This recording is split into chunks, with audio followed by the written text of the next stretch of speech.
ಚಮತ್ಕಾರ, ನಡೆ ನುಡಿ ಚೆನ್ನಾಗಿದ್ದರೆ ಪುರಸ್ಕಾರ, ಇದನ್ನೆಲ್ಲ ಮೈಗೂಡಿಸಿಕೊಂಡಿರ್ತಕ್ಕಂಥ ತಮ್ಮೆಲ್ಲರಿಗೂ ನನ್ನ ಹೃದಯ ಸ್ಪರ್ಶಿ ನಮಸ್ಕಾರ.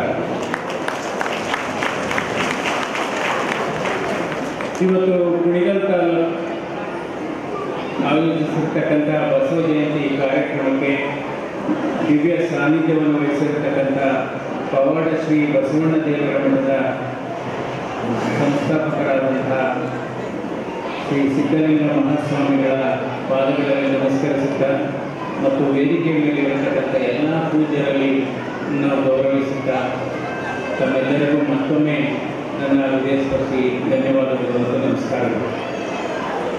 ಇವತ್ತು ನಾವೆಲ್ಲ ಬಸವ ಜಯಂತಿಯನ್ನು ಆಚರಣೆ ಮಾಡುವ ಮೂಲಕ ಬಸವಣ್ಣನವರ ತತ್ವ, ಬಸವಣ್ಣನವರ ಸಿದ್ಧಾಂತ, ಬಸವಣ್ಣನವರ ಸಂದೇಶವನ್ನು ನಾವು ಮುಂದಿನ ಪೀಳಿಗೆಯವರಿಗೆ ಪರಿಚಯ ಮಾಡತಕ್ಕಂಥ ಈ ಕಾರ್ಯಕ್ರಮ ಬಹಳ ಅನನ್ಯವಾದದ್ದು ಮತ್ತು ಅರ್ಥಪೂರ್ಣವಾದದ್ದು.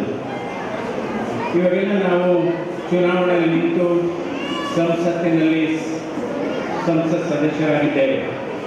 ಆದರೆ 12ನೇ ಶತಮಾನದಲ್ಲಿ ಪ್ರಪಂಚದ ಮೊದಲನೇ ಸಂಸತ್ತನ್ನು ಸ್ಥಾಪಿಸಿದಂಥ ಮಹಾಪುರುಷ ಬಸವಣ್ಣನವರು. ಅಂದರೆ ಆವಾಗ ಆ ಸಂದರ್ಭದಲ್ಲಿ ಸಮಾನತೆ, ಸಾಮರಸ್ಯ, ಸಹಿಷ್ಣುತೆ ಇದನ್ನು ಧ್ಯೇಯವಾಗಿಟ್ಕೊಂಡು ಎಲ್ಲರೂ ಒಂದೇ ಎನ್ನುವ ಘೋಷವಾಕ್ಯದಡಿ ಸಮಾಜ ಸುಧಾರಣೆ ಮಾಡಿದಂಥ ಯುಗ ಪುರುಷ ಬಸವಣ್ಣವರು. ಅಂದರೆ ಇಂಥ ಕಾರ್ಯಕ್ರಮಗಳನ್ನು ಮಾಡುವ ಮೂಲಕ ನಾವು ಕೇವಲ ತತ್ವ, ಸಿದ್ಧಾಂತ ಇದರ ಬಗ್ಗೆ ಮಾತಾಡುವ ಬದಲು ನಮ್ಮ ನಿಜ ಜೀವನದಲ್ಲಿ, ನಮ್ಮ ದಿನಚರಿಯಲ್ಲಿ ಬಸವಣ್ಣನವರ ತತ್ವ, ಸಿದ್ಧಾಂತ ಮತ್ತು ಅವರ ವಚನಗಳ ಪರಿಪೂರ್ಣತೆಯನ್ನು ನಾವು ಅಳವಡಿಸಿಕೊಂಡ್ರೆ ನಾವು ಆ ಮಹಾಪುರುಷರಿಗೆ ಕೊಡತಕ್ಕಂಥ ಒಂದು ದೊಡ್ಡ ಗೌರವ ಅಂತ ನಾನು ಭಾವಿಸ್ತೇನೆ. ಇದು ಬಹಳ ಮುಖ್ಯವಾದದ್ದು. ಯಾಕೆಂದರೆ ಈಗ ಕಾಲ ಬದಲಾಗಿದೆ ಅಂತ ಹೇಳ್ತಾನೆ ಇದ್ದೀವಿ ನಾವು. ಕಾಲ ಬದಲಾಗಿಲ್ಲ. ಸೂರ್ಯ ಅಲ್ಲೇ ಇದ್ದಾನೆ, ಚಂದ್ರ ಅಲ್ಲೇ ಇದ್ದಾನೆ, ಮಾವಿನ ಸಿಹಿ ಹಾಗೆ ಇದೆ, ಬೇವಿನ ಕಹಿ ಹಾಗೆ ಇದೆ, ಮೆಣಸಿನ ಖಾರ ಹಾಗೆ ಇದೆ. ಜನ ಬದಲಾವಣೆ ಆಗಿದ್ದಾರೆ, ಜನರ ಅಪೇಕ್ಷೆ ಬದಲಾವಣೆ ಆಗಿದೆ, ಜನರ ನಿರೀಕ್ಷೆ ಬದಲಾವಣೆ ಆಗಿದೆ. ಇದರಿಂದ ಇವತ್ತು ಸಮಾಜದಲ್ಲಿ ಹಲವಾರು ಸಮಸ್ಯೆಗಳನ್ನು ನಾವು ಎದುರಿಸ್ತಾ ಇದ್ದೇವೆ. ಯಾವ ಕಾಲಘಟ್ಟದಲ್ಲಿ ಇದ್ದೇವೆ ಅಂದರೆ ಇವತ್ತು ಇನ್ಕಮ್ ಇದ್ದರೆ ವೆಲ್ಕಮ್ ಅನ್ನುವ ಕಾಲ. ಇನ್ಕಮ್ ಇದ್ದರೆ ವೆಲ್ಕಮ್ ಅನ್ನುವ ಕಾಲ. ನಿಮ್ಮ ಹತ್ರ ಸಿಕ್ಕಾಪಟ್ಟೆ ಹಣ ಇದೆಯಾ? ಏನು ಸರ್ ಚೆನ್ನಾಗಿದ್ದೀರಾ? ಹಾಗೆ ಹೀಗೆ ಅಂತ. ನಿಮ್ಮ ಹತ್ರ ಹಣ ಇಲ್ವಾ? ನೀವ್ಯಾರು ಸರ್ ಅಂತಾರೆ. ಸೊ ಇವತ್ತು ಅದಕ್ಕೋಸ್ಕರ ಇವತ್ತು ಕಾಲ ಬದಲಾಗಿಲ್ಲ, ಜನರ ಭಾವನೆಗಳನ್ನು ನಾವು ಬೇರೆ ಥರ ನೋಡ್ತಾ ಇದ್ದೇವೆ.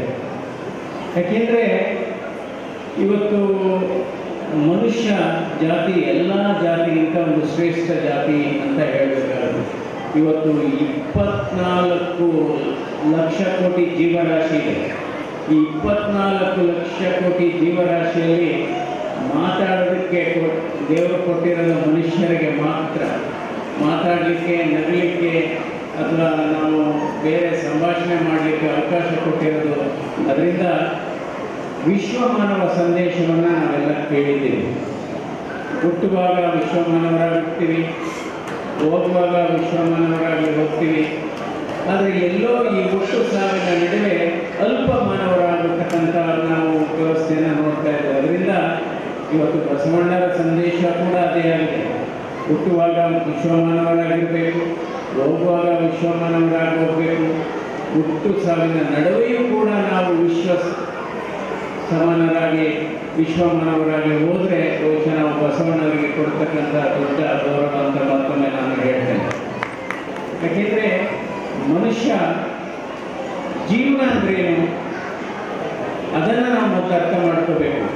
ನನ್ನ ಅರ್ಥದಲ್ಲಿ ಜೀವನ ಅಂದರೆ ಸಂಪತ್ತಿನಲ್ಲಿ ಸರಳತೆ ಇರಬೇಕು, ಅಧಿಕಾರದಲ್ಲಿ ಸೌಮ್ಯತೆ ಇರಬೇಕು, ಕೋಪದಲ್ಲಿ ಮೌನ ಇರಬೇಕು. ಆಗ ಅದು ನಿಜವಾದ ಜೀವನ ಅಂತ ಹೇಳಬೇಕಾಗುತ್ತೆ. ಅಂದರೆ ಇವತ್ತು ಮನುಷ್ಯ ಈಗಿನ ಪ್ರಪಂಚದಲ್ಲಿ ಸಂತೋಷವಾಗಿಲ್ಲ. ಜನ ಏನಕ್ಕೆ ಸಂತೋಷವಾಗಿಲ್ಲ ಅಂದರೆ ಬೇರೆಯವರು ಸಂತೋಷವಾಗಿದ್ದಾರಲ್ಲ ಅಂತ ಇವರು ಸಂತೋಷವಾಗಿಲ್ಲ. ಅದರಿಂದ ಯಾವಾಗಲೂ ಅಷ್ಟೇ ನಿಜವಾದ ಸಾಧನೆ ಏನಪ್ಪ ಅಂದರೆ, ಆಯಿತು ನೀವು ಯಾವುದೇ ಒಂದು ಕ್ಷೇತ್ರದಲ್ಲಿ ಒಂದು ದೊಡ್ಡ ಸಾಧನೆ ಅಂದ್ಕೊಂಡಿರ್ಬೋದು, ಬೇರೊಬ್ಬರ ಬದುಕಿನಲ್ಲಿ ಏನೂ ಒಂದು ನೋವು ಕೊಡದೇ ಬದುಕುವುದೇ ಒಂದು ದೊಡ್ಡ ಸಾಧನೆ, ಸಾಮಾಜಿಕ ಸಾಧನೆ. ಅದನ್ನು ನಾವು ಅರ್ಥ ಮಾಡ್ಕೋಬೇಕಾಗುತ್ತೆ. ಬೇರೊಬ್ಬರ ಬದುಕಿನಲ್ಲಿ ನಾವು ಯಾವುದೇ ತೊಂದರೆ ಇಲ್ಲದೇ ನಾವು ಅವರಿಗೆ ಸಹಾಯ ಮಾಡಿದರೆ ಅದು ಒಂದು ಸಾಧನೆ. ಮನುಷ್ಯನಿಗೆ ಯಾರು ಒಳ್ಳೆಯ ಮನುಷ್ಯರು, ಅದಕ್ಕೇನಾದರೂ ಒಂದು ಟೆಸ್ಟ್ ಇದೆಯಾ? ಯಾರಪ್ಪ ಒಳ್ಳೆಯ ಮನುಷ್ಯರು ಅಂದರೆ, ನನ್ನ ಅರ್ಥದಲ್ಲಿ ಅಧಿಕಾರ ಮತ್ತು ಹಣ ಇವೆರಡೂ ಬಂದಾಗ ಅವನು ಬದಲಾವಣೆ ಆಗದಿದ್ರೆ ಅವನೇ ನಿಜವಾದ ಒಳ್ಳೆಯ ಮನುಷ್ಯ ಅಂತ ಹೇಳಬೇಕಾಗುತ್ತೆ. ಈಗ ನೋಡ್ಬೋದು ನೀವು, ಕೆಲವರಿಗೆ ಒಂದು ಸಣ್ಣ ಅಧಿಕಾರ ಸಿಗಲಿ, ಒಂದು ಸಣ್ಣ ಅಧಿಕಾರ, ಅವನು ನಡೆಯುವ ಭಂಗಿನೇ ಬದಲಾವಣೆ ಆಗುತ್ತೆ, ಅವನು ನೋಡುವ ದೃಷ್ಟಿಕೋನನೇ ಬದಲಾವಣೆ ಆಗುತ್ತೆ. ಏನೋ ಪರಿಚಯನೇ ಇಲ್ಲವೇನೋ ಅಷ್ಟು ಪರಿಚಯ ಇದ್ದು ಎದುರು ಬಂದಾಗ ಪರಿಚಯವನ್ನೇ ಇಲ್ಲದ ರೀತಿ ವರ್ತಿಸ್ತಾರೆ ಕೆಲವರು. ಅದರಿಂದ ಬಹಳ ಮುಖ್ಯವಾದದ್ದು ಇವತ್ತು ನಾವು ಎಷ್ಟು ಓದಿದ್ದೀವಿ ನಾವು ಮುಖ್ಯವಲ್ಲ, ಎಷ್ಟು ಪದಕಗಳನ್ನು ಗಳಿಸಿದ್ದೀವಿ, ಎಷ್ಟು ಪಾರಿತೋಷಕಗಳನ್ನು ಗಳಿಸಿದ್ದೀವಿ ಅನ್ನೋದು ಮುಖ್ಯವಲ್ಲ. ನಮ್ಮ ಬದುಕು ಎಷ್ಟು ಜನರ ಮುಖದಲ್ಲಿ ನಗುವನ್ನು ತರಿಸಿದೆ, ಎಷ್ಟು ಮನೆಗಳಲ್ಲಿ ನಂದಾದೀಪವನ್ನು ಬೆಳೆಸಿದೆ ಅನ್ನೋದು ಬಹಳ ಮುಖ್ಯವಾದದ್ದು. ಆ ರೀತಿ ನಾವು ಕೆಲಸವನ್ನು ಮಾಡಬೇಕು. ಏಕೆಂದರೆ ಈ ದೇಹ ಒಂದು ಐಸ್ ಕ್ರೀಮ್ ಇದ್ದಾಗ, ಐಸ್ ಕ್ರೀಮು ತಿಂದರೂ ಕರಗುತ್ತೆ, ತಿಂದೇ ಇದ್ರೂ ಕರಗುತ್ತೆ. ಅದರಿಂದ ಈ ಭಗವಂತ ಕೊಟ್ಟ ಈ ದೇಹವನ್ನು ನಾವು ಒಳ್ಳೆಯ ಕೆಲಸ ಮಾಡಿ ಕರಗಿಸ್ಬೇಕು, ಒಳ್ಳೆಯ ಮಾತನ್ನು ಮಾಡಿ ಕರಗಿಸ್ಬೇಕು. ಅಂದರೆ ಯಾವಾಗಲೂ ಅಷ್ಟೇ ನೋಡಿ, ಸ್ನಾನ ಮಾಡಿದರೆ ದೇಹ ಶುದ್ಧಿ ಆಗುತ್ತೆ ಅಂತ ಹೇಳ್ತೀವಿ. ಸ್ನಾನ ಮಾಡಿದರೆ ದೇಹ ಶುದ್ಧಿ ಆಗುತ್ತೆ. ಅದೇ ಧ್ಯಾನ ಮಾಡಿದರೆ ಮನಸ್ಸು ಶುದ್ಧಿ ಆಗುತ್ತೆ, ದಾನ ಮಾಡಿದರೆ ಧನ ಶುದ್ಧಿ ಆಗುತ್ತೆ, ಪ್ರಾರ್ಥನೆ ಮಾಡಿದರೆ ಆತ್ಮ ಶುದ್ಧಿ ಆಗುತ್ತೆ, ಆದರೆ ಪ್ರೀತಿ ಮಾಡಿದರೆ ಇಡೀ ಜಗತ್ತೇ ಶುದ್ಧಿ ಆಗುತ್ತೆ ಅಂತ ನಾವು ಹೇಳಬೇಕಾಗುತ್ತೆ. ಅದರಿಂದ ಮನುಷ್ಯನಿಗೆ ನೋಡಿ, ಪ್ರತಿಯೊಂದು ನಮ್ಮ ಇತಿಹಾಸ ಹೇಳ್ತಾ ಬಂದರೆ, ಈಗ ಬಸವಣ್ಣನವರು ಏನು ಹೇಳಿದರು, ಕಾಯಕವೇ ಕೈಲಾಸ ಅಂತ ಹೇಳಿದರು. ಇವತ್ತು ಭಾರತ ದೇಶ ಬಹಳ ಮುಂಚೂಣಿಯಲ್ಲಿದೆ. ವಿಶ್ವದಲ್ಲೇ ಅತಿ ದೊಡ್ಡ 4ನೇ ಆರ್ಥಿಕ ಶಕ್ತಿಯಾಗಿ ಬೆಳೆದಿದೆ ಭಾರತ ಇವತ್ತು. ನರೇಂದ್ರ ಮೋದಿಯವರ ಇವತ್ತು ನೇತೃತ್ವದಲ್ಲಿ 2027ನೇ ಇಸ್ವಿಗೆ ಭಾರತ ನಾವು ವಿಶ್ವದಲ್ಲೇ ಅತಿ ದೊಡ್ಡ ಮೂರನೇ ಆರ್ಥಿಕ ಶಕ್ತಿಯಾಗಿ ನಾವು ಬೆಳೀತಾ ಇದ್ದೇವೆ. ಇವಾಗ ನಾವು ಜಪಾನನ್ನು ಹಿಂದಿಕ್ಕಿದ್ದೇವೆ. ಇನ್ನು 1 ಅಥವಾ 2 ವರ್ಷದಲ್ಲಿ ಜರ್ಮನಿಯನ್ನು ಕೂಡ ನಾವು ಹಿಂದಿಕ್ತಾ ಇದ್ದೀವಿ. ಅದರಿಂದ ಈಗ ನಾವು ನಮ್ಮ ವಿದ್ಯಾರ್ಥಿಗಳಿಗೆ, ಪ್ರತಿಭಾವಂತ ವಿದ್ಯಾರ್ಥಿಗಳಿಗೆ ನಾವೆಲ್ಲ ಸೇರಿ ಇವತ್ತು ಅವರಿಗೆ ಪ್ರೋತ್ಸಾಹ, ಅವರಿಗೆ ಒಂದು ಗೌರವವನ್ನು ಸಲ್ಲಿಸಿ ಅವರನ್ನು ಪ್ರತಿಭಾ ಪುರಸ್ಕಾರ ಮಾಡಿ ಅವರಿಗೆ ಒಳ್ಳೆಯದಾಗಲಿ ಅಂತ ನಾವೆಲ್ಲ ಹೇಳಿದ್ದೇವೆ. ಈ ಪ್ರತಿಭಾವಂತ ವಿದ್ಯಾರ್ಥಿಗಳಿಗೆ ನನ್ನ ಅಭಿನಂದನೆಗಳನ್ನು ಕೂಡ ಈ ಸಂದರ್ಭದಲ್ಲಿ ಸಲ್ಲಿಸ್ತೇನೆ. ಅಂದರೆ ನಾವೆಲ್ಲ ಹಳ್ಳಿಯಲ್ಲೇ ಓದಿದ್ದು. 7ನೇ ಕ್ಲಾಸ್ ತನಕ ನಾನು ಓದಿದ್ದು ನಮ್ಮೂರಲ್ಲೇ, ಇಂಗ್ಲೀಷ್ ಮೀಡಿಯಂ ಇರಲಿಲ್ಲ ಆವಾಗ, ಕನ್ನಡದಲ್ಲೇ ಓದ್ವಿ. ನಿಜವಾಗ್ಲೂ ನಾನು ಇಂಗ್ಲೀಷ್ ಕಲ್ತಿದ್ದು ಕ್ರಿಕೆಟ್ ಕಾಮೆಂಟ್ರಿ ಕೇಳಿ ಇಂಗ್ಲೀಷ್ ಕಲ್ತಿದ್ದೆ ನಾನು. ಅದರಿಂದ ನಾವು ಎಲ್ಲಿ ಓದ್ತೀವಿ ಅನ್ನೋದು ಮುಖ್ಯವಲ್ಲ, ಹೇಗೆ ಓದ್ತೀವಿ ಅನ್ನೋದು ಮುಖ್ಯ. ಮತ್ತು ಎಷ್ಟು ನಮ್ಮ ಅಧ್ಯಯನದಲ್ಲಿ ಎಷ್ಟು ಆಸಕ್ತಿಯನ್ನು ವಹಿಸ್ತೀವಿ ಅದು ಬಹಳ ಮುಖ್ಯ. ಯಾಕೆಂದರೆ ಕೆಲವರು ಅಂದ್ಕೊಂಡಿರೋದು ದೊಡ್ಡ ದೊಡ್ಡ ಶಾಲೆಗಳಲ್ಲಿ ಇವತ್ತೇನಾಗಿದೆ, ಒಂದು ನೀವು ಇಂಜಿನಿಯರಿಂಗ್ ಸೀಟ್ ತಗೋಬೋದು. ದೊಡ್ಡ ದೊಡ್ಡ ನಗರಗಳಲ್ಲಿ ನಾವೊಂದು LKG UKG ಮಕ್ಕಳನ್ನ ಸೇರಿಸ್ಲಿಕ್ಕೆ ಆಗ್ತಾ ಇಲ್ಲ. ಜನರಲ್ಲಿ ಒಂದು ಭಾವನೆ ಇದೆ, ದೊಡ್ಡ ದೊಡ್ಡ ಖಾಸಗಿ ಶಾಲೆಗಳಲ್ಲಿ ಓದಿಸಿದ್ರೆ ಅವನು ತುಂಬ ಚೆನ್ನಾಗಿ ಓದ್ತಾನೆ, ಅವನು ಭವಿಷ್ಯ ಚೆನ್ನಾಗಿ ರೂಪಿಸ್ಬೋದು, ಅವನು ಸಮಾಜದಲ್ಲಿ ತುಂಬ ಎತ್ತರಕ್ಕೆ ಬೆಳೀತಾನೆ ಅಂತ. ಅದ್ಯಾರೋ ಹೇಳ್ತಾ ಇದ್ರು, ನಾವು ಖಾಸಗಿ ಶಾಲೆಯಲ್ಲಿ ಓದಿಸ್ದೆ ಸರ್, ನನಗೆ ಯಾರು ಹೇಳಿದರು ಅವನು ಬಹಳ ಎತ್ತರಕ್ಕೆ ಬೆಳಿತಾನೆ ಅಂತ ಅವನು ನೋಡಿದರೆ ಒಂದು ದೊಡ್ಡ ಲೈಟ್ ಕಂಬ ಏರಿ ಇಲ್ಲ ನಾನು ಪ್ರಾಣ ಕಳ್ಕೊತೀನಿ ಅಂತ ಇದ್ದಂತ ಆ ಎತ್ತರಕ್ಕೆ ಹೇಳಿ ಪ್ರಯೋಜನ ಆಗೋದಿಲ್ಲ. ಅದರಿಂದ ಅಸಾಮಾನ್ಯ ಸಾಧನೆ ಮಾಡಿದಂಥವರು ಸಾಮಾನ್ಯ ಶಾಲೆಗಳಲ್ಲಿ ಓದಿರ್ತಾರೆ. ಅದರಿಂದ ನಾವು ಯಾವ ಶಾಲೆಗಳಲ್ಲಿ ಓದ್ತೀವಿ ಅಂತ, ಏಕೆಂದರೆ ದೊಡ್ಡ ದೊಡ್ಡ ಶಾಲೆಗಳಲ್ಲಿ ಓದಿದಂಥ ಮಹಾ ದಡ್ಡರನ್ನು ಕೂಡ ನೋಡ್ತಾ ಇದ್ದೇವೆ. ಸಣ್ಣ ಸಣ್ಣ ಶಾಲೆಗಳಲ್ಲಿ ಓದಿದಂಥ ಮಹಾ ಬುದ್ಧಿವಂತರು, ಪ್ರತಿಭಾವಂತರನ್ನು ಕೂಡ ನೋಡ್ತೇವೆ. ಅದರಿಂದ ಮಕ್ಕಳಲ್ಲಿ ನನ್ನ ವಿನಂತಿ ಅಂದರೆ, ನೀವು ಬಹಳ, ಏಕೆಂದರೆ ಶಿಕ್ಷಣ ಅನ್ನೋದು ಒಂದು ನಿಮ್ಮ ಭವಿಷ್ಯಕ್ಕೆ ಒಂದು ಪಾಸ್ಪೋರ್ಟ್ ಇದ್ದಾಗೆ. ಶಿಕ್ಷಣ ಒಂದು ಬದುಕು, ಶಿಕ್ಷಣ ಒಂದು ನಿಮ್ಮ ಭವಿಷ್ಯ, ಶಿಕ್ಷಣ ಒಂದು ರಕ್ಷಾ ಕವಚ ಇದ್ದಾಗ, ಬದುಕಿಗೆ ಒಂದು ರಕ್ಷಾ ಕವಚ ಅಂತಲೇ ಹೇಳಬೇಕಾಗುತ್ತೆ. ಅದರ ಜೊತೆಗೆ ಕೇವಲ ಶಿಕ್ಷಣ ಇದ್ದರೆ ಸಾಕು, ಶಿಕ್ಷಣದ ಜೊತೆ ವಿವೇಕ ಇರಬೇಕು, ವಿವೇಚನೆ ಇರಬೇಕು, ಸಂಸ್ಕಾರ ಇರಬೇಕು. ಆಗ ಪರಿಪೂರ್ಣ ಶಿಕ್ಷಣ ಅಂತ ಹೇಳ್ಬೋದು. ಇವತ್ತು ದೇಶದಲ್ಲಿ ಕಲಿತವರಿಂದಲೇ ದೇಶಕ್ಕೆ ಕಂಟಕ ಆಗ್ತಾ ಇದೆ. ದೊಡ್ಡ ದೊಡ್ಡ ಪದವಿಗಳನ್ನು ಪಡೆದವರು ಇವತ್ತು ಅಪರಾಧಗಳನ್ನು ಮಾಡ್ತಾ ಇದ್ದಾರೆ, ದರೋಡೆಗಳನ್ನು ಮಾಡ್ತಾ ಇದ್ದಾರೆ. ಅದರಿಂದ ಕೇವಲ ವಿದ್ಯೆ ಕಲಿತರೆ ಸಾಲದು, ವಿದ್ಯೆಯ ಜೊತೆ ಸಂಸ್ಕಾರವನ್ನು ಕಲಿಸಬೇಕು. ಶಿಕ್ಷಕರು ವಿದ್ಯೆಯನ್ನು ಕಲಿಸ್ತಾರೆ, ಆದರೆ ಪೋಷಕರ ಜವಾಬ್ದಾರಿ, ಸಂಸ್ಕಾರವನ್ನು ಕಲಿಸುವಂಥ ಜವಾಬ್ದಾರಿ ಪೋಷಕರಿಗಿರುತ್ತೆ, ತಂದೆ ತಾಯಿಗಳಿಗಿರುತ್ತೆ. ನೋಡಿ, ಹಿಂದೆ ಎಲ್ಲ ನಿಜವಾಗ್ಲೂ ಸಂಸ್ಕಾರ ಮನೆಯಲ್ಲಿ ಕಲಿಸ್ತಾ ಇದ್ದು, ಅಜ್ಜಂದಿರು ಕಲಿಸ್ತಾ ಇದ್ರು. ಇವತ್ತು ಅವಿಭಾಜ್ಯ ಕುಟುಂಬಗಳು ಒಡೆದೋಗ್ತಾ ಇದ್ದಾವೆ. ಇವತ್ತು ಅವಿಭಾಜ್ಯ ಕುಟುಂಬ ಒಡೆದೋಗೋದ್ರಿಂದ ಇವತ್ತು ಎಲ್ಲರ ಒತ್ತಡದಲ್ಲಿ ನಾವು ಕೆಲಸ ಮಾಡ್ತಾ ಇದ್ದೇವೆ. ಒಂದೇ ಮನೆಯಲ್ಲಿ 15 ಜನ 20 ಜನ ಒಂದೊಂದು ಕೆಲಸ ಹಂಚ್ಕೊತಾ ಇದ್ವಿ. ಎಲ್ಲರಿಗೂ ಏನಾದರೂ ಸಮಸ್ಯೆ ಆದರೆ ನಾವು ಒಬ್ಬರಿಗೊಬ್ಬರು ನಾವೇ ಮಾತಾಡ್ಕೊಂಡು ಅದನ್ನು ಪರಿಹಾರ ಕಂಡುಹಿಡ್ತಾ ಇದ್ವಿ. 2026 ಇಸ್ವಿನಲ್ಲಿ ಅವಿಭಾಜ್ಯ ಕುಟುಂಬ ಏನಪ್ಪ ಅಂದರೆ, ಗಂಡ ಹೆಂಡತಿ ಜೊತೆಗಿರದೇ ಅವಿಭಾಜ್ಯ ಕುಟುಂಬ ಆಗೋಗಿದೆ. ಅದರಿಂದ ಇವತ್ತು ಮಕ್ಕಳ ಮೇಲೆ ಒತ್ತಡ, ಸಂಸಾರದ ಮೇಲೆ ಒತ್ತಡ.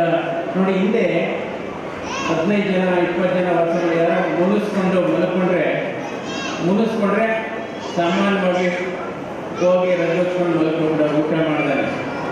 ನಾವು ಇನ್ನೊಬ್ರು ಹೋಗಿ ಎಚ್ಚರ ಮಾಡ್ಕೊಂಡ್ಬರೋ, ಬಾರಪ್ಪ ಏನು ಊಟ ಮಾಡುವಂತ ಅವರು ಎಕ್ಸ್ಪೆಕ್ಟ್ ಮಾಡ್ತಾ ಇರ್ತಾರೆ. 7 ಸಿದ್ರೆ ಸಾಕಪ್ಪ ಊಟ ಮಾಡೋಣ ಅಂತ. ಆದರೆ ಇವಾಗ ಇಬ್ಬರೇ ಇರೋದ್ರಿಂದ ಬಿರುಕು ದೊಡ್ಡದಾಗ್ತಾ ಇದೆ, ಕಂದಕಗಳು ಜಾಸ್ತಿ ಆಗ್ತಾ ಇದೆ. ಆರೋಗ್ಯ ಅಂದ್ರೇನು? ಇವತ್ತು ಬಸವಣ್ಣನವರ ಸಂದೇಶ ಏನು ಅಂದರೆ, ನಾವು ಸಾಮಾಜಿಕ ಆರೋಗ್ಯವನ್ನು ಚೆನ್ನಾಗಿ ಕಾಪಾಡಬೇಕು. ನಿಜವಾದ ಆರೋಗ್ಯವಂತ ಯಾರು ಅಂದರೆ, ದೈಹಿಕವಾಗಿ ಆರೋಗ್ಯವಾಗಿರಬೇಕು, ಮಾನಸಿಕವಾಗಿ ಆರೋಗ್ಯ ಆಗಬೇಕು, ಆಧ್ಯಾತ್ಮಿಕವಾಗಿ ಆರೋಗ್ಯವಾಗಿರಬೇಕು, ಸಾಮಾಜಿಕವಾಗಿ ಆರೋಗ್ಯವಾಗಿರಬೇಕು. ಆಗ ಅವರು ಪರಿಪೂರ್ಣ ಆರೋಗ್ಯವಂತರು ಅಂತ ಹೇಳಬೇಕಾಗುತ್ತೆ. ಯಾಕೆಂದರೆ ಇವತ್ತು ನೀವು ನೋಡ್ಬೋದು, ಇವತ್ತು ರಾಮಾಯಣ ಮಹಾಭಾರತ ಭಗವದ್ಗೀತೆ ಇವೆಲ್ಲ ನಮಗೆ ಉತ್ತಮವಾದಂಥ ಸಂದೇಶವನ್ನು ಕೊಡುತ್ತೆ. ಮಹಾಭಾರತ ಏನು ಹೇಳುತ್ತೆ, ನಾವು ಬದುಕಿನಲ್ಲಿ ಏನು ಮಾಡಬಾರ್ದು ಅಂತ ಹೇಳುತ್ತೆ. ರಾಮಾಯಣ ಏನು ಹೇಳುತ್ತೆ, ಬದುಕಿನಲ್ಲಿ ಏನು ಮಾಡಬೇಕು ಅಂತ ಹೇಳುತ್ತೆ. ಆದರೆ ಭಗವದ್ಗೀತೆ ಹೇಳುತ್ತೆ ಹೇಗೆ ಬದುಕಬೇಕು ಅಂತ ಹೇಳುತ್ತೆ. ಇದು ಬಹಳ ಮುಖ್ಯವಾದದ್ದು. ಅಂದರೆ ಮನುಷ್ಯನಿಗೆ 3 ಕೆಟ್ಟ ಗುಣಗಳು ಇರಬಾರ್ದಂತೆ. ಒಂದು ಅಹಂಕಾರ ಇರಬಾರ್ದು, ಇನ್ನೊಂದು ಅಸೂಯೆ ಇರಬಾರ್ದು, 3ನೇದು ಅನುಮಾನ ಇರಬಾರ್ದು. ಇವು 3 ಇದ್ದರೆ ಅವರು ನಿದ್ರೆ ಮಾಡಲ್ಲ, ಬೇರೆಯವರು ನಿದ್ರೆ ಮಾಡೋಕ್ಕೆ ಬಿಡಲ್ಲ. ಯಾಕೆಂದರೆ ಈ ಶರೀರಕ್ಕೆ ನಿಜವಾದ ತೂಕ ಯಾವುದು? ಈಗ ಯಾರೋ 70 kg ಇರ್ಬೋದು, 60 kg ಇರ್ಬೋದು, 80 kg ಇರ್ಬೋದು. ಆದರೆ ನಿಜವಾಗಿ ಶರೀರದ ತೂಕ ಯಾರಿಗೆ ಜಾಸ್ತಿ ನಾವು ವೇಯಿಂಗ್ ಮಿಷಿನ್ ಮೇಲೆ ಮಾಡೋದು ಅದು ನಿಜವಾದ ತೂಕ ಅಲ್ಲ. ಮನುಷ್ಯನಿಗೆ ತೂಕ ಜಾಸ್ತಿ ಆಗ ಅಹಂಕಾರ ಜಾಸ್ತಿ ಆಗ, ಅಹಂಕಾರವೇ ದೇಹದ ಅತಿ ದೊಡ್ಡ ತೂಕ ಅಂತ ಹೇಳಬೇಕಾಗುತ್ತೆ. ಅಹಂಕಾರ ಬಹಳ ಮನುಷ್ಯನ ದೊಡ್ಡ ತೂಕ. ಅದಕ್ಕೆ ಹೇಳ್ತೀವಿ, ನಾವು ಮನುಷ್ಯನ ತೂಕ ಜಾಸ್ತಿ ಆದರೆ ಏನು ಮಾಡಬೇಕು? ವ್ಯಾಯಾಮ ಮಾಡಬೇಕು. ಮನಸ್ಸಿನ ತೂಕ ಜಾಸ್ತಿ ಆದರೆ ಏನು ಮಾಡಬೇಕು? ಧ್ಯಾನ ಮಾಡಬೇಕು. ಆದರೆ ಜೇಬಿನ ತೂಕ ಜಾಸ್ತಿ ಆದರೆ ಏನು ಮಾಡಬೇಕು? ದಾನ ಮಾಡಬೇಕು. ಇದು ಬಹಳ ಮುಖ್ಯವಾದದ್ದು. ಅದಕ್ಕೋಸ್ಕರ ಇವತ್ತು ನಾವೆಲ್ಲ ದೇವರನ್ನ ನಂಬ್ತೀವಿ, ದೇವರನ್ನ ಪೂಜೆ ಮಾಡ್ತೀವಿ. ನಮಗೆ ಕಷ್ಟ ಬಂದಂಥ ಸಂದರ್ಭದಲ್ಲಿ ಹೇಳ್ಕೊಳಕ್ಕಿರೋದು ದೇವರು ಒಬ್ಬನೇ. ಆದರೆ ಏನಾಗುತ್ತೆ, ದೇವರು ಯಾರಿಗೂ ಕೂಡ ಶಾಪನೂ ಹಾಕೋದಿಲ್ಲ, ವರನೂ ಕೊಡೋದಿಲ್ಲ, ಅವಕಾಶ ಮಾತ್ರ ಕೊಡ್ತೇನೆ. ಆ ಅವಕಾಶವನ್ನು ಸದುಪಯೋಗ ಮಾಡಿಕೊಂಡು ನಾವು ಯಾವಾಗಲೂ ಮುಂದುವರಿಬೇಕಾಗುತ್ತೆ. ಈಗ ಪದೇ ಪದೇ ನಾವು ಹೇಳ್ತೀವಿ, ಮನುಷ್ಯನಿಗೆ ಒಂದು ಕ್ಷಮಿಸುವ ಗುಣ ಇರಬೇಕಾಗುತ್ತೆ. ಯಾವಾದರೂ ತಪ್ಪು ಮಾಡಿದರೆ ಕ್ಷಮಿಸುವ ಗುಣ, ಯಾವುದೋ ಸಣ್ಣ ಪುಟ್ಟ ತಪ್ಪು ಮಾಡಿದರೆ, ಈಗ ನೋಡಿ ನಾನು ದೊಡ್ಡ ಈಗ ಯಾವುದೋ ಒಂದು ಸಂಸ್ಥೆ ಮುಖ್ಯಸ್ಥನಾಗಿರ್ತೀನಿ, ನಾನೊಂದು ಗ್ಲಾಸ್ ಯಾರೋ ನೀರು ತರ್ತಾರೆ, ನಾನು ಕೈ ಕೊಡ್ತಾರೆ, ನಾನು ಅದನ್ನು ಕೆಳಗೆ ಬೀಳಿಸ್ಬಿಡ್ತೀನಿ, ಯಾರು ಏನು ಅನ್ನಲ್ಲ, ಇಲ್ಲ ನಾವೆಲ್ಲ ಬಿಡಿಸ್ತೀವಿ ಹಾಗೆ ಇರ್ತಾರೆ. ಅದೇ ಒಬ್ಬ ಸರ್ವೆಂಟು ಜವಾನ ಗ್ಲಾಸ್ ತಂದರೆ, ಗ್ಲಾಸಲ್ಲಿ ಒಂದು ನೀರು ತಂದರೆ, ಗಾಜಿನ ಲೋಟದಲ್ಲಿ ನೀರು ತಂದರೆ ಅವನು ಬೀಳಿಸಿದ್ರೆ ಅವನ್ನ ಬೈತೀವಿ ಅಥವಾ ಅವನಿಗೆ ಹೊಡಿತೀವಿ. ಅಂಥ ಸಂದರ್ಭದಲ್ಲಿ ಅವನಿಗೂ ಒಂದು ಅವಕಾಶ ಕೊಡಬೇಕು. ನೋಡಪ್ಪ, ಇನ್ನೊಂದು ಸರಿ ಈ ಥರ ಮಾಡಬೇಡ, 2-3ನೇ ಸರಿ ಮಾಡಿದರೆ ಬೇರೆ. ಅದರಿಂದ ಇವತ್ತು ಸಂಬಂಧಗಳು ಬಹಳ ಮುಖ್ಯವಾಗಿದೆ. ಇವತ್ತು ಸಂಬಂಧಗಳು ಯಾವ ರೀತಿ ಅಂದರೆ ಸಂಪತ್ತನ್ನು ನೋಡಿ ಸಂಬಂಧಗಳನ್ನು ಮಾಡತಕ್ಕಂಥ ಕಾಲಘಟ್ಟದಲ್ಲಿದ್ದೇವೆ. ಆದರೆ ಸಂಬಂಧಗಳು ಸಂಪತ್ತನ್ನು ನೋಡಿ ಸಂಬಂಧಗಳನ್ನು ಮಾಡಬಾರ್ದು. ಅವರ ಗುಣ, ಅವರ ಸರಳತೆ ಮತ್ತು ಅವರ ಮಾನವೀಯತೆ ನೋಡಿ ನಾವು ಸಂಬಂಧ ಮಾಡಬೇಕೇ ಹೊರತು ಆ ರೀತಿ ಮಾಡಬೇಕಾಗುತ್ತೆ. ಯಾಕೆ ನೋಡಿ, ಹಿಂದೆ ಸಂಬಂಧಕ್ಕೆ ಬಹಳ ಒಂದು ಬೆಲೆ ಇತ್ತು. ಯಾವಾಗಲೂ ಅಷ್ಟೇ, ನಾವು ಹಿಂದೆ ಎಲ್ಲ ಹಸಿರು ಎಲೆಯಲ್ಲಿ ಈಗಲೂ ಊಟ ಮಾಡ್ತೀವಿ. ಹಸಿರಿನ ಎಲೆಯಲ್ಲಿ ಊಟ ಮಾಡತಕ್ಕಂಥ ಸಂಬಂಧ ಹಸಿರಾಗಿತ್ತು. ಮಣ್ಣಿನ ಮಡಕೆಗಳಲ್ಲಿ ಅಡುಗೆ ಮಾಡ್ತಾ ಇದ್ದಂಥ ಸಂದರ್ಭದಲ್ಲಿ ಸಂಬಂಧ ಬಹಳ ತಣ್ಣಗಿತ್ತು. ಮತ್ತು ಗಾಜಿನ ತಟ್ಟೆಯಲ್ಲಿ ಊಟ ಮಾಡುವಾಗ ಸ್ವಲ್ಪ ಚೂರಾಗಕ್ಕೆ ಶುರುವಾಯಿತು. ಇವತ್ತು ನಾವು ಪೇಪರ್ ತಟ್ಟೆಯಲ್ಲಿ ಊಟ ಮಾಡತಕ್ಕಂಥ ಸಂದರ್ಭದಲ್ಲಿ ಸಂಬಂಧ ಅರ್ಧೋಗ್ತಾ ಇದೆ. ಅದರಿಂದ ಸಂಬಂಧಗಳು ಯಾವಾಗಲೂ ಅಷ್ಟೇ ಏನು ಉತ್ತಮವಾದಂಥ ಸಂಬಂಧವನ್ನು ಇಟ್ಕೊಂಡ್ರೆ ಸಮಾಜ ಬೆಳೆಯುತ್ತೆ. ಇದು ಬಹಳ ಮುಖ್ಯವಾದದ್ದು. ಹೀಗಾಗಿ ನಾನು ಹೆಚ್ಚು ಸಮಯ ತೆಗೆದುಕೊಳ್ಳಕ್ಕೆ ಹೋಗೋದಿಲ್ಲ. ಯಾಕೆಂದರೆ ಈ ಬಸವ ಜಯಂತಿಯ ಕಾರ್ಯಕ್ರಮ ಬಹಳ ಒಂದು ಪುಣ್ಯದ ಕಾರ್ಯಕ್ರಮ. ಯಾಕೆಂದರೆ ಇಂಥ ಕಾರ್ಯಕ್ರಮಗಳಿಗೆ ಹೋಗಿ ಬಂದ ಮೇಲೆ ಪರಿವರ್ತನೆ ಆಗಬೇಕು. ನಾವು ಕೇವಲ ಕೇಳಿಸ್ಕೊಂಡು ಹೋದರೆ ಪ್ರಯೋಜನ ಇಲ್ಲ.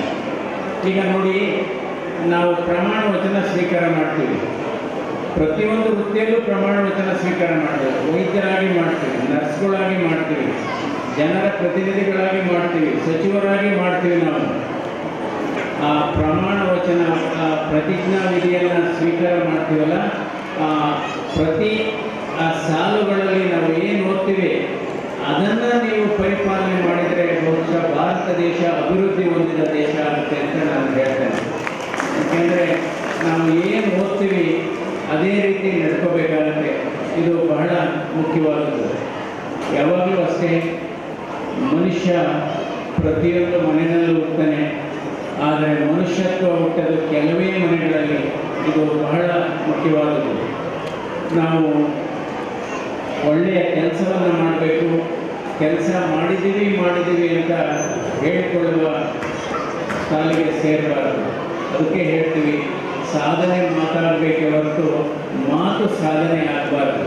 ಸಾಧನೆಗಳು ಮಾತಾಡಬೇಕು, ಮಾತುಗಳು ಸಾಧನೆ ಆಗಬೇಕು, ಬದಲಾವಣೆ ಆಗಬೇಕು. ಯಾವಾಗಲೂ ಅಷ್ಟೇ, ಏನೋ ನೋಡಿ, ಯಾವಾಗಲೂ ಅಷ್ಟೇ ತಪ್ಪು ಮಾಡಿದವನ್ನ ನಾವು ಸರಿಪಡಿಸ್ಬೋದು. ಆದರೆ ಕೆಟ್ಟ ಆಲೋಚನೆ ಮಾಡತಕ್ಕಂಥ ಮನುಷ್ಯರನ್ನು ಬದಲಾವಣೆ ಮಾಡೋಕ್ಕಾಗಲ್ಲ. ತಪ್ಪು ಮಾಡಿದವ್ರನ್ನ ಕ್ಷಮಿಸ್ಬೋದು. ಅದರಿಂದ ನಾವು ಬಸವಣ್ಣವರು ಹೇಳ್ತಾರೆ, ನಾವು ದೇವರನ್ನು ನಾವು ಮಾಡುವ ಕೆಲಸದಲ್ಲಿ ನೋಡಬೇಕು, ನಮ್ಮ ಪ್ರಾಮಾಣಿಕತೆಯಲ್ಲಿ ನೋಡಬೇಕು, ನಾವು ಸಮಾಜವನ್ನು ತಿದ್ದುವಲ್ಲಿ ನೋಡಬೇಕು. ಒಬ್ಬೊಬ್ಬರಿಗೆ ಒಂದೊಂದು ದೇವರನ್ನು ನಾವು ನೋಡ್ತೇವೆ. ಬಡವರಿಗೆ ದೇವರು ಯಾರು? ಬಡವರಿಗೆ ದುಡಿಮೆಯೇ ದೇವರು. ಶ್ರೀಮಂತರಿಗೆ ಭಯವೇ ದೇವರು. ರೋಗಿಗಳಿಗೆ ವೈದ್ಯರೇ ದೇವರು, ವೈದ್ಯರುಗಳಿಗೆ ರೋಗಿಯೇ ದೇವರು. ಕೆಲಸ ಮಾಡಿ ದುಡಿಮೆ ಮಾಡುವವರಿಗೆ ದುಡಿಮೆಯೇ ದೇವರು ಅಂತ ಬಸವಣ್ಣವರು ಹೇಳಿದ್ದಾರೆ. ಹೀಗಾಗಿ ಬಹಳ ಮುಖ್ಯವಾದ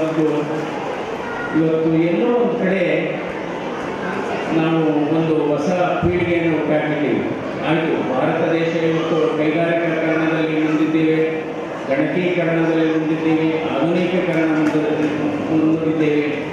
ಎಲ್ಲೋ ಒಂದು ಕಡೆ ಸೋಮಾರೀಕರಣವನ್ನು ಕೂಡ ನಾವು ನೋಡ್ತಾ ಇದ್ದೇವೆ. ಭಾರತ ದೇಶದಲ್ಲಿ 51% ಸೋಮಾರಿಗಳಿದ್ದಾರೆ ಅಂತ ಒಂದು ಅಧ್ಯಯನ ಹೇಳುತ್ತೆ. ನೀವು ಕೆಲವರು ಕೇಳಿ ನಿಮ್ಮ ಕೆಲಸ ಏನು ಅಂದರೆ, ಸರ್ ಕೆಲಸ ಮಾಡದೇ ಇರೋದೇ ಕೆಲಸ ಸರ್ ಅಂತ ಹೇಳ್ತಾರೆ.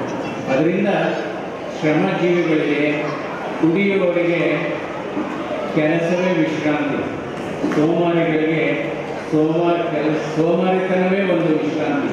ಅದರಿಂದ ಮನುಷ್ಯನ ನಿಜವಾದ ಶತ್ರು ಏನಪ್ಪ ಅಂದರೆ ಸೋಮಾರಿತನ ಬಹಳ ಒಂದು ದೊಡ್ಡ ಶತ್ರು ಅಂತ ಹೇಳಿ. ಈಗ ನಾನು ದೆಹಲಿಗೆ ಸಂಸದನಾಗಿ ಹೋದ್ಮೇಲೆ ಅಲ್ಲಿ ಎಷ್ಟು ಸರಿ ನಾನು ಒಬ್ಬನೇ ಇರ್ತೇನೆ.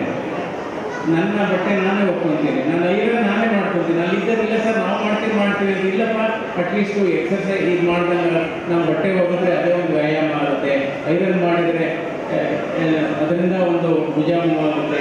ಅದಕ್ಕೋಸ್ಕರ ನಿಮಗೆ ಎಷ್ಟೇ ಸವಲತ್ತಿರಲಿ, ಎಷ್ಟೇ ಸಂಪತ್ತಿರಲಿ, ಸಣ್ಣ ಪುಟ್ಟ ಕೆಲಸಗಳನ್ನು ನಾವು ಆದಷ್ಟು ಮಾಡಬೇಕು. ಎಷ್ಟೋ ಮನೆಗಳಲ್ಲಿ ಇವತ್ತು ನೋಡ್ಬೋದು, ಎಷ್ಟೋ ಮನೆಗಳಲ್ಲಿ ಮಾಲೀಕರ ಆರೋಗ್ಯ ಚೆನ್ನಾಗಿಲ್ಲ, ಅವರಲ್ಲಿರ್ತಕ್ಕಂಥ ಸರ್ವೆಂಟ್ಸ್ಗಳ ಆರೋಗ್ಯ ಚೆನ್ನಾಗಿರುತ್ತೆ. ಅದರಿಂದ ಈ ಕಾರ್ಯಕ್ರಮ ಬಹಳ ಅನನ್ಯವಾದದ್ದು. ಕೊನೆಯದಾಗಿ ನಾನು ಹೇಳೋದಿಷ್ಟೇ, ಈ ಬದುಕೇ ಒಂದು ಟೆಸ್ಟ್ ಇದ್ದಾಗ, ಈ ಜೀವನವೇ ಒಂದು ಟೆಸ್ಟು. ನಮ್ಮ ಶಾಸಕರಾದಂಥ ರಂಗನಾಥ್ ಅವರು ಬರ್ತಿದ್ದಾರೆ, ಅವರಿಗೂ ಕೂಡ ನನ್ನ ನಮಸ್ಕಾರಗಳು.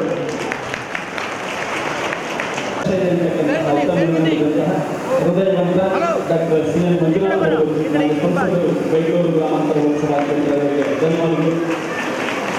ಎಲ್ಲ ಶರಣರಿಗೆ 2027ನೇ ಸಾಲಿನ ತಾಲೂಕು ಬಸವ ಜಯಂತಿ ಕಾರ್ಯಕ್ರಮಕ್ಕೆ ಆಗಮಿಸಿ ಎಲ್ಲ ಶರಣ ಬಂಧುಗಳಿಗೆ